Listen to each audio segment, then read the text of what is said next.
রাসূলকে যে আদর্শ নিয়ে আমাদের পাঠাইছেন সেই আদর্শ অনুযায়ী চললে তাহলে না হয় জান্নাতে যাওয়া যাবে। আর যদি তার আদর্শের মোটেও আমি পালন না করি, কিছুই পালন না করি, তাহলে জান্নাত কিভাবে আশা করব? দেখেন, আমি এই যে গত পরশুদিন আমার মামা ইন্তেকাল করছেন বৃহস্পতিবারে, তো ওইখানে আমি বলছি যে একটু চিন্তা করেন যে এর পরের মৃত্যুটা আপনার হইতে পারে, এরপরে মাইকে আপনার ঘোষণা হইতে পারে। ওইখানে আমি বললাম যে এইখান থেকে শিক্ষা নেন যে আপনার হায়াত হয়তো এই যে পরের ঘোষণাটা আপনার নামে হবে, এইরকম হইতে পারে। কই, তারপর তো ফজরের মসজিদে এই যে আজকে ফজরের নামাজ এখানে পড়ছেন কে, কতজন মুসল্লি ছিল? এক কাতার হয় না ঠিক মতো, এক কাতার দুই কাতার। তো এই পুরো সমাজে কি এক কাতার দুই কাতার মানুষ আছে? তাহলে কই শিক্ষা নিতেছেন? আপনাকে যখন জাহান্নামে পাঠানো হবে, জাহান্নামের ফেরেশতারা আপনাকে বলবে আলাম ইয়াতিকুম নাযীর, তোমাদের কাছে কি কোনো সতর্ককারী আসে নাই? আপনাকে বলবে তুমি জাহান্নামে কেন যাইতেছো, তোমাদের কাছে কি কোনো সতর্ককারী যায় নাই? কি উত্তর দিবেন? এই যে ওয়াজ নসিহত হইতেছে, মাওলানা সাহেবরা, বক্তা সাহেবরা এসে আপনাদেরকে ওয়াজ নসিহত করতেছেন, তারা সতর্ককারী না আপনাদের? এই যে সতর্ক করতেছে ঈমানের ব্যাপারে, আমলের ব্যাপারে, তাহলে আপনি ওই সময় কি জবাব দিবেন?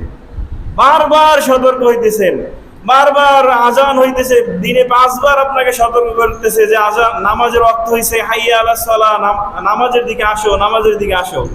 কই, আপনি তো সতর্ক হইতেছেন না। আপনার প্রতি জুমায় আলোচনা হইতেছে, আপনাকে সতর্ক করা হইতেছে, কই সতর্ক তো হইতেছেন না। তাহলে কি, আপনি কোন ভরসায় বসে আছেন?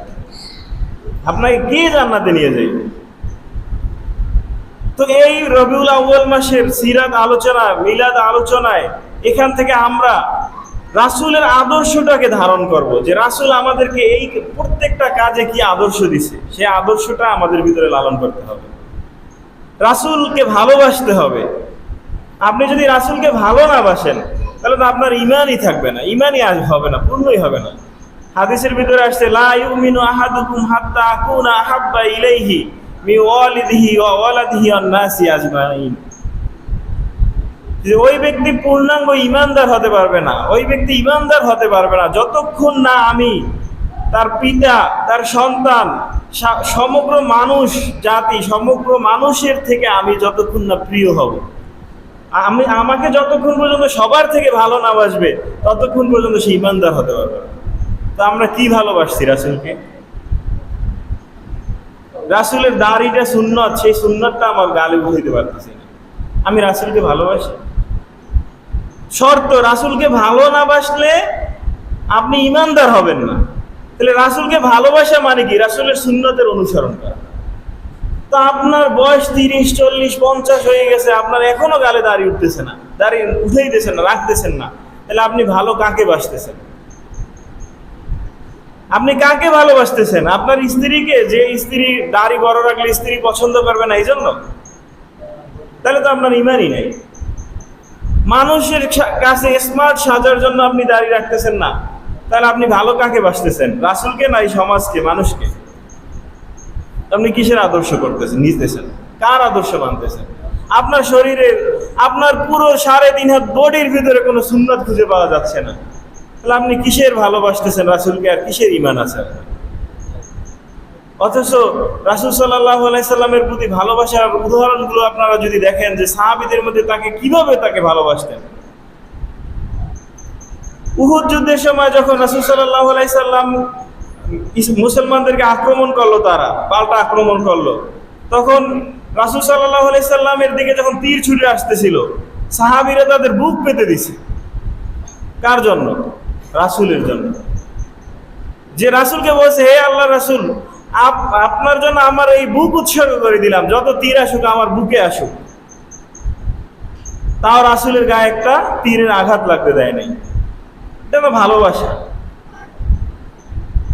এক মহিলা সাহাবী উহুদ যুদ্ধে, মানে সেই মহিলার কাছে যখন খবর আসতেছিল যে তোমার এই যুদ্ধে তোমার বাবা মারা গেছে, তিনি বলছেন ইন্না লিল্লাহি ওয়া ইন্না ইলাইহি রাজিউন। আবার বলতেছে তোমার ভাই মারা গেছে, তোমার স্বামী মারা গেছে, এগুলো বলতেছে। তিনি এতেও তেমন মানে কোনো কষ্ট পাইতেছেন না। তিনি বারবার শুধু জিজ্ঞেস করতেছেন যে আমার বাবা মারা গেছে, আমার স্বামী মারা গেছে, আমার ভাই মারা গেছে, কিন্তু আগে আমাকে বলো যে আমার রাসূল জীবিত আছেন কিনা, সুবহানাল্লাহ, আমার রাসূল সুস্থ আছেন কিনা। লোকজন বলতেছে যে হ্যাঁ আল্লাহ রাসূল সুস্থ আছেন, তারপরে তিনি বলতেছেন না আমাকে আগে দেখাও যে রাসূল সুস্থ আছেন কিনা। যখন তিনি রাসূলকে দেখছেন সুস্থ আছেন, তখন বলছে যে আপনি সুস্থ থাকলে এটাই আমার জন্য, আর কিছু আমার দরকার নেই। সুবহানাল্লাহ। তাদের ভালোবাসা আমাদের সামান্য একটু নিজের স্মার্টনেসের জন্য আমি রাসূলকে ভালোবাসতে পারি না। সামান্য সমাজের কোনো কারো দুই একটা কথার জন্য আমি রাসূলকে ভালোবাসি, রাসূলের আদর্শ নিতে পারতেছি না। নিজের খায়েশের জন্য, নিজের নফসের ধোকায় পড়ে আমি আজকে রাসূলকে ভালোবাসতেছি না। তারা জীবন উৎসর্গ করে দিছে। আপনার প্রত্যেকটা ক্ষেত্রে আপনি মানে একদম যতক্ষণ পর্যন্ত আপনার ভালোবাসা, আপনার স্ত্রী, আপনার সন্তান, আপনার বাবা মা, এর সবার থেকে যতক্ষণ পর্যন্ত না রাসূল প্রিয় হবে, ততক্ষণ পর্যন্ত আপনার ঈমানই থাকবে। তাহলে আপনি ভালোবাসতেছেন না, আপনি রাসূলকে মোটেই অনুসরণ করতেছেন না, আর আপনি বলতেছেন যে হ্যাঁ আমি তো ঈমান আনছি, ওই যে হাদিসে আসছে যার ঈমান থাকবে সে জান্নাতে যাবে, রাসূল আমাদেরকে শাফায়াত করবে, সুপারিশ করবে, এই আশায় বসে আছেন। আপনার তো ঈমানই নেই। বিষয়টা বুঝেন, রাসূলের ভালোবাসা না থাকলে ঈমানই থাকবে না।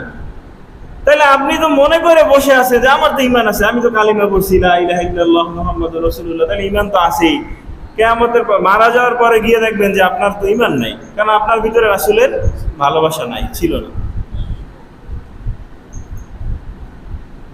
কতটা আমাদের মানে লক্ষ্য ভ্রষ্ট হয়ে আমরা চলতেছি, যে একটা ক্ষেত্র আমরা ইসলাম না পালন করে কিভাবে পারতেছি। আপনারা আমার এই জন্যই সৃষ্টি করছে যে আমরা খাবো দাবো, ঘুমাবো, সংসার করব, ব্যবসা বাণিজ্য করবো, এই কাজ আমাদের। এই জন্যই আল্লাহ কি তার রাসূলকে পাঠাইছিলেন। তাইলে একটু কি আমাদের মানে ভিতরে চিন্তা করার সময় হয় নাই যে একটু চিন্তা করি যে আমাকে কেন বানাইছে আল্লাহ, রাসূলকে কেন পাঠাইছেন? যদি এমনই হইতো যে রাসূলের মানে আদর্শ আপনার ভিতরে দরকার নাই, তাহলে তো আল্লাহ তাআলা ওই ফেরেশতাদেরকে, একজন ফেরেশতাকে দায়িত্ব দিতেন যে তুমি গিয়ে ঘোষণা করো এই যে কোরআন 30 পারা নাজিল করা হয়েছে, আর এই কোরআনের এই বিধান। এভাবেই তো পারতেন না আল্লাহ। তো রাসূলকে কেন পাঠাইছেন? রাসূল সাল্লাল্লাহু আলাইহি সাল্লামকে আমাদের মাঝে পাঠাইছেনই প্রত্যেকটা বিধানের কি আদর্শ, কি মডেল, কিভাবে আমি পালন করব সেইটা দেখানোর জন্যই তো আসলে রাসূলকে পাঠাইছেন। আর আজকে আমরা সেই রাসূলকে ভুলে গেছি। রাসূলকে অপমান করে আমার আত্মার ভিতরে একটুও কাঁপে না। রাসূলকে গালি দেয়, ওই হয়তো একটু বলি যে এই গালি দিল, এর বিচার হওয়া উচিত, বা এই সে মুখে একটু বলি, কিন্তু আসলে অন্তর থেকে বলি না। রাসূল সাল্লাল্লাহু আলাইহি সাল্লাম কত কষ্ট করছেন জীবনে আমাদের জন্য। কাদের জন্য? রাসূলকে অফার করা হয়েছিল না যে হে আপনি এই দাওয়াত দেওয়া বন্ধ করেন, আপনার যদি এই রাষ্ট্রের রাষ্ট্রপতি হইতে মনে চায় তাহলে আমরা রাষ্ট্রপতি বানাই দিব, আপনার যদি সম্পদের প্রয়োজন হয় সবচেয়ে ধনী বানাই দিব, আপনার যদি নারীর প্রয়োজন হয় সবচেয়ে সুন্দরী নারী আপনাকে বিবাহ করাই দিব। কি এই অফার দেওয়া হয়েছিল না? কিন্তু রাসূল কি সেটা মানছিলেন? হাদিসের ভিতরে আসছে আয়েশা রাদিয়াল্লাহু তাআলা আনহা বলছেন যে এক মাসের পর মাস, 1 মাস, 2 মাস, 3 মাস চলে গেছে, কিন্তু আমরা 9 জন বিবি ছিলাম, আমাদের ঘরে আমাদের চুলা একটু আগুনও জ্বলে নাই, খাবার রান্না হয় নাই, 3 মাসেও রান্না হয় নাই, একদিন চুলা জ্বলে নাই। এইভাবে আমাদের দিনকাল চলছে। তখন সাহাবীরা জিজ্ঞেস করছে যে তাইলে আপনারা বাঁচছেন কিভাবে? বলছে এই হয়তো একটা খেজুর, একটু পানি, এভাবে খাই আমরা বাঁচছি। এই কষ্ট রাসূল করছেন, কার জন্য করছেন? এই আমাদের উম্মতদের জন্যই তো করছেন। রাসূল সাল্লাল্লাহু আলাইহি সাল্লামের কে যখন কিয়ামতের দিন এই বান্দার আমলনামা দেখানো হবে, প্রত্যেকের আমলনামা তাকে দেখানো হবে, তখন তো রাসূল কি বলবেন? আপনার আমার আমলনামা দেখলে আমি কিভাবে দেখাবো তাকে কি আছে আমাদের আমলনামার ভিতরে? রাসূল তো বলবেন যে হে উম্মত, এই তোমার এই নফরমানি করবা, এই জন্যই কি আমি সেই তায়েফের ময়দানে রক্ত ঝরাইছি? সেই তায়েফের ময়দানে পাথরের আঘাতে তার শরীর থেকে রক্ত বেয়ে একদম পায়ে জুতোয় পর্যন্ত চলে আসছে, জুতো আটকে গেছিল। তো উম্মত, আমি কি তোমার এই আমল করবা, এই নফরমানি করবা, এভাবেই তুমি চলবা, এইটার জন্য আমি তোমার রক্ত ঝরাইছিলাম আমার? যার শরীরে রাসূল সাল্লাল্লাহু আলাইহি সাল্লামের শরীরে মাছি পর্যন্ত মশা বসা পর্যন্ত হারাম ছিল, যে মশা একটা কামড় তাকে দিবে না, পশু পাখি মশা এইসবের জন্য তার শরীর হারাম ছিল, সেই শরীর থেকে রক্ত ঝরাইছেন। কার জন্য ঝরাইছেন? রাসূল বলবেন তার এই আমার আমল নামা, আমাদের আমল নামা দেখে, যে তোমার এই আমলের জন্য কি আমি উহুদের ময়দানে আমার দাঁত শহীদ হয়েছিল, আমার রক্ত, আমার সেই ফলা আমার মাথার ভিতরে ঢুকে গেছিল, আমার দাঁত পড়ে গেছিল, কি এই তুমি এই আমল করবে এই জন্য?